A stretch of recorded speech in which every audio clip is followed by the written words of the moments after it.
ಎಲ್ಲರಿಗೂ ನಮಸ್ಕಾರ. ಈಗ ಸಿದ್ದರಾಮಯ್ಯ ಸರ್ಕಾರ ಹೋಗಿ ರಾಜೀನಾಮೆ ಕೊಟ್ಟು ಡಿ ಕೆ ಶಿವಕುಮಾರ್ ಅವರಿಗೆ ಅನುಕೂಲ ಮಾಡಿಕೊಟ್ಟಿದ್ದಾರೆ.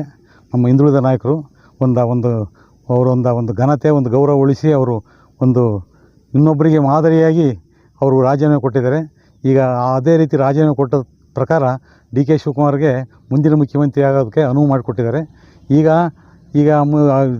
ಡಿ ಕೆ ಶಿವಕುಮಾರ್ ನೇತೃತ್ವದಲ್ಲಿ ಸರ್ಕಾರ ರಚನೆಯಾಗುತ್ತೆ. ಆ ರಚನೆಯಾದಂಥ ಸರ್ಕಾರದಲ್ಲಿ ನಮ್ಮ ಶಿರಾ ಕ್ಷೇತ್ರದ ಶಾಸಕರಾದಂಥ ಟಿ ಬಿ ಜಯಚಂದ್ರ ಸಾಹೇಬರಿಗೆ ಒಂದು ಅವಕಾಶ ಮಾಡಿಕೊಡ್ಬೇಕು. ಈ ಮೂಲಕ ನಾವು ಹಿಂದುಳಿದ ವರ್ಗದವ್ರು ನಾವು ಕೇಳ್ತಾ ಇದ್ದೀವಿ. ಮೇಲಾಗಿ ಈಗ ನಮ್ಗೆ ಹಿಂದುಳಿದ ವರ್ಗದ ನಾಯಕರಾಗಿ ಶಿರಾ ಕ್ಷೇತ್ರದಲ್ಲಿ ಅಭಿವೃದ್ಧಿ ಕೆಲಸಗಳು ಮಾಡ್ತಾಯಿದ್ದಾರೆ. ಅವರು ಜಾತಿವಾರು ಎಂಬುದು ಇದಿಲ್ದಂಗೆ ಜಾತ್ಯತೀತ ನಾಯಕನಾಗಿ ಬೆಳೆದು ಮಾಡ್ತಾಯಿದ್ದಾರೆ. ಅದಕ್ಕೋಸ್ಕರ ದಯಮಾಡಿ ಈಗ ಕುಂಚಿಟಿಗರ ಒಂದು ಇದರಿಂದ ಅವರೊಬ್ಬರೇ ಇರ್ತಕ್ಕಂಥದ್ದು. ಆದ್ರೂ ಇದಕ್ಕಿಂತ ಬೇರೆ ಯಾರಾದರೂ ಒಂದು ಪೈಪೋಟಿ ಇದ್ದರೂ ಈ ಹಿರಿಯ ಮುತ್ಸದ್ದಿಗೆ ಇದೊಂದು ಕೊನೆಯ ಅವಕಾಶ. ಅವ್ರಿಗಾಗಲೇ 75 ವರ್ಷದ ಮೇಲೆ ಹೋಗ್ತಾಯಿದೆ. ಕೊನೆಯ ಅವಕಾಶ ಮಾಡಿಕೊಟ್ರೆ ಅವರು ಪಾಪ ಈ ವಯಸ್ಸಿನಲ್ಲೂ ನೀರು ಅಭಿವೃದ್ಧಿ ದೀನದಲಿತರು, ಬಡವರಿಗೂ ನಿವೇಶನ ಅದು ಇದು ಅಂತ ಹೋರಾಟ ಮಾಡ್ತಕ್ಕಂಥ ವ್ಯಕ್ತಿ ಅದು. ಆ ವ್ಯಕ್ತಿಗಳಿಗೆ ಇದೊಂದು ಸಾರಿನ ಸರ್ಕಾರದವರಾಗಲಿ, ಡಿ ಕೆ ಶಿವಕುಮಾರ್ ಸಾಹೇಬರಾಗಲಿ, ಸಿದ್ದರಾಮಯ್ಯ ಸಾಹೇಬರಾಗಲಿ, ಯಾರೇ ಆಗಲಿ ಹೈಕಮಾಂಡ್ನರು ಅವ್ರಿಗೆ ಮನಸ್ಸು ಮಾಡಿ ಹಿಂದುಳಿದ ವರ್ಗದ ಪ್ರತಿನಿಧಿ ಅಂದ್ಕೊಂಡೇ ಅವ್ರಿಗೊಂದು ಸ್ಥಾನ ಒದಗಿಸಿಕೊಟ್ರೆ ಭಾಳ ಒಳ್ಳೆಯದಾಗ್ತೈತೆ. ಅದರಿಂದ ಈ ಶಿರಾ ತಾಲೂಕಿಗೆ ಇನ್ನೂ ಒಂದು ಸ್ವಲ್ಪ ಹೆಚ್ಚಿನದಾಗಿ ಅಭಿವೃದ್ಧಿ ಕಾಣ್ತಾರೆ. ಅದರಿಂದ ದಯಮಾಡಿ ಈ ಮೂಲಕ ಅವರಿಗೆ ಒಂದು ಸಚಿವ ಸ್ಥಾನ ಒಂದು ಒದಗಿಸ್ಕೊಡ್ಬೇಕಂತ ಈ ಮೂಲಕ ತಮ್ಮಲ್ಲಿ ಬೇಡಿಕೊಳ್ತೀನಿ. ಎಲ್ಲರಿಗೂ ನಮಸ್ಕಾರ. ಈ ತಾಲೂಕಿನ ಹಿರಿಯ ನಾಯಕರಾದಂಥ ಜಯಚಂದ್ರ ಸಾಹೇಬರು ನಮ್ಮೆಲ್ಲರಿಗೂ, ಎಲ್ಲ ಬಡ ಬಗ್ಗರಿಗೂ ಎಲ್ಲರಿಗೂ ಅನುಕೂಲ ಮಾಡಿ ನಮ್ಮ ಶಿರಾ ತಾಲೂಕಿನ ಒಂದು ಈ ಅಭಿವೃದ್ಧಿ ಮಟ್ಟಕ್ಕೆ ತಂದಿದ್ದಾರೆ. ಅದೇ ರೀತಿ ಇವರು ನಮ್ಮ ರೈತರಿಗೆ ನೀರೊಂದು ಸರಬರಾಜು ಮಾಡಿ ನೀರೊಂದು ತರಕ್ಕೆ ಅವಕಾಶ ಮಾಡಿ ಕೊಡೋದಕ್ಕೋಸ್ಕರ ನೀವು ದಯವಿಟ್ಟು ಅವರಿಗೆ ಒಂದು ಒಳ್ಳೆಯ ಒಳ್ಳೆಯ ಪದವಿ ಕೊಟ್ಟು ಅವರು ಈ ಥರ ಮಾಡೋಕ್ಕೆ ಅವಕಾಶ ಮಾಡಿಕೊಡ್ತಾರೆ ಅಂತನ ಸನ್ಮಾನ್ಯ ಡಿ ಕೆ ಶಿವಕುಮಾರ್ ಅವ್ರಿಗೂ ಹಾಗೂ ಸಿದ್ದರಾಮಯ್ಯರವ್ರಿಗೂ ನಾನು ವಂದಿಸುತ್ತಾ ಈ ಶಿರಾ ತಾಲೂಕಿನ ಜನಪ್ರಿಯ ಶಾಸಕರು ಹಾಗೂ ದೆಹಲಿ ವಿಶೇಷ ಪ್ರತಿನಿಧಿಗಳು ಆದಂತಹ ಶ್ರೀಯುತ ಡಾಕ್ಟರ್ ಟಿ ಬಿ ಜಯಚಂದ್ರ ಸಾಹೇಬರಿಗೆ ಒಂದು ಈ ಡಿ ಕೆ ಶಿ ಸರ್ಕಾರದಲ್ಲಿ ಒಂದು ಸಚಿವ ಸ್ಥಾನ ನೀಡುವ ಬಗ್ಗೆ, ಏಕೆಂದರೆ ಜಯಚಂದ್ರ ಅವ್ರಿಗೆ ಯಾಕೆ ನಾವು ಸಚಿವ ಸ್ಥಾನ ಕೊಡಬೇಕು ಅಂತಂದರೆ, ಅವರು 49 ವರ್ಷಗಳ ಕಾಲ, ಸತತ 49 ವರ್ಷಗಳ ಕಾಲ ಒಂದೇ ಪಕ್ಷದಲ್ಲಿದ್ದು ರಾಜಕೀಯ ಮಾಡಿ ಒಬ್ಬ ಅನುಭವಿ ರಾಜಕಾರಣಿ ಹೌದು. ಹಾಗೆ 1978ರಲ್ಲಿ ಅವರು ಪ್ರಥಮ ಬಾರಿಗೆ ಶಾಸಕರಾಗ್ತಾರೆ. ಹಲವಾರು ಖಾತೆಗಳನ್ನು ಯಾವುದೇ ಒಂದು ಕಪ್ಪು ಚುಕ್ಕೆ ಇಲ್ಲದಲ್ಲಿ ನಿಭಾಯಿಸ್ತಾರೆ. ಕೃಷಿ ಸಚಿವರಾದಾಗ ಅವರು ಮಾಡಿದಂಥ ಕಾರ್ಯಗಳು ತುಂಬ ಮೆಚ್ಚುವಂಥದ್ದು. ಹಾಗೆ ಸಿದ್ದರಾಮಯ್ಯ ಸರ್ಕಾರದಲ್ಲಿ 2013-18 ಸರ್ಕಾರದಲ್ಲಿ 3 ಖಾತೆಗಳನ್ನು ನಿಭಾಯಿಸಿರ್ತಾರೆ. ಅವರ ಒಂದು ರಾಜಕೀಯ ಅನುಭವವನ್ನು ನಮ್ಮ ಮುಂದಿನ ಮುಖ್ಯಮಂತ್ರಿ ಡಿ ಕೆ ಶಿವಕುಮಾರ್ ಅವರು ಅದನ್ನು ಬಳಸ್ಕೋಬೇಕು.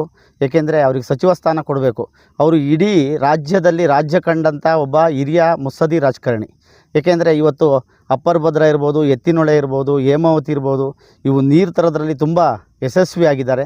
ಹಾಗೆಯೇ 2024ರಲ್ಲಿ ಅವರಿಗೆ ಅತ್ಯುತ್ತಮ ಶಾಸಕ ಪ್ರಶಸ್ತಿಯೂ ಸಹ ಲಭಿಸಿದೆ. ಅವರಿಗೆ 224 ಕ್ಷೇತ್ರದ MLAಗಳ ಪೈಕಿ ಇವರಿಗೆ ಅತ್ಯುತ್ತಮ ಪ್ರಶಸ್ತಿನೂ ಲಭಿಸಿದೆ.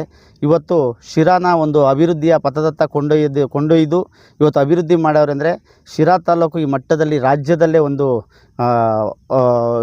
ಗುರುತಿಸುವಂಥ ಸ್ಥಳವಾಗಿದೆ. ಹಾಗಾಗಿ ಅವ್ರಿಗೆ ಈ ಸಂಪುಟದಲ್ಲಿ ಅವ್ರಿಗೆ ಒಂದು ಉನ್ನತ ಖಾತೆಯನ್ನು ಕೊಟ್ಟು ಅವ್ರನ್ನ ಗೌರವಯುತವಾಗಿ ನಡೆಸ್ಕೊಳ್ಬೇಕಾಗಿ ತಮ್ಮಲ್ಲಿ ಕೇಳ್ಕೊಳ್ತೀನಿ.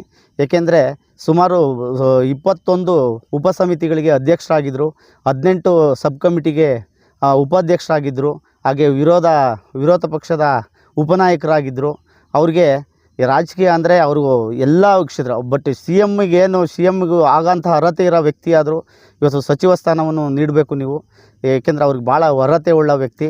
ಅವರ ಒಂದು ಜನಪರ ಕಾರ್ಯಕ್ರಮಗಳಿರ್ಬೋದು, ಇವತ್ತು ಇದು ಇಂಡಸ್ಟ್ರಿಯಲ್ ಕಾರಿಡಾರ್ ಇರ್ಬೋದು, ಶಿಕ್ಷಣ ಹಬ್ ಇರ್ಬೋದು, ಇವತ್ತು ನಮ್ಮ ತಾಲೂಕಿಗೆ ಒಂದು ಏನು ನೀರಾವರಿ ಸೌಲಭ್ಯ ಅವ್ರದ್ದು ಇಡೀ ನಮ್ಮ ತಾಲೂಕಿಗೆ ಅಲ್ಲ ಇಡೀ ರಾಜ್ಯಕ್ಕೇ ಅವರು ಇವತ್ತು ಒಂದು ನೀರಾವರಿ ಬಗ್ಗೆ ಅಂದರೆ ಹೆಚ್ಚಾಗಿ ತಿಳುವಳಿಕೆ ಇರುವ ಮನುಷ್ಯ ಅಂದರೆ ಶ್ರೀಯುತ ಡಾಕ್ಟರ್ ಟಿ ಬಿ ಜಯಚಂದ್ರ ಸಾಹೇಬರು. ಅವರಿಗೆ ಈ ಸಂಪುಟದಲ್ಲಿ ಅವರಿಗೆ ಉನ್ನತ ಖಾತೆ ಕೊಟ್ಟು ಗೌರವಿಸಬೇಕು. ಅದು ಯಾವುದೇ ಕಾರಣಕ್ಕೂ ಅದನ್ನು ಮಿಸ್ ಮಾಡ್ದಂಗೆ ಖಾತೆ ಕೊಡಬೇಕಾಗಿ ತಮ್ಮೆಲ್ಲರಿಗೆ ರಾಹುಲ್ ಗಾಂಧಿ ಅವರು ಇರ್ಬೋದು, ಸೋನಿಯಾ ಗಾಂಧಿ ಅವರು ಇರ್ಬೋದು, ಮಲ್ಲಿಕಾರ್ಜುನ್ ಖರ್ಗೆ ಅವರು ಇರ್ಬೋದು, DK ಶಿವಕುಮಾರ್ ಅವರು ಇರ್ಬೋದು, ಹಾಗೆ ಸಿದ್ದರಾಮಯ್ಯಜಿ ಇರ್ಬೋದು. ಇವರಲ್ಲಿ ನಾವು ವಿನಮ್ರತವಾಗಿ ಮನವಿ ಮಾಡ್ತೀವಿ, ಡಾಕ್ಟರ್ TB ಜಯಚಂದ್ರ ಅವರಿಗೆ ಸಚಿವ ಸ್ಥಾನ ಕೊಡಬೇಕೆಂದು ತಮ್ಮಲ್ಲಿ ಬೇಡ್ಕೊಳ್ತೀನಿ.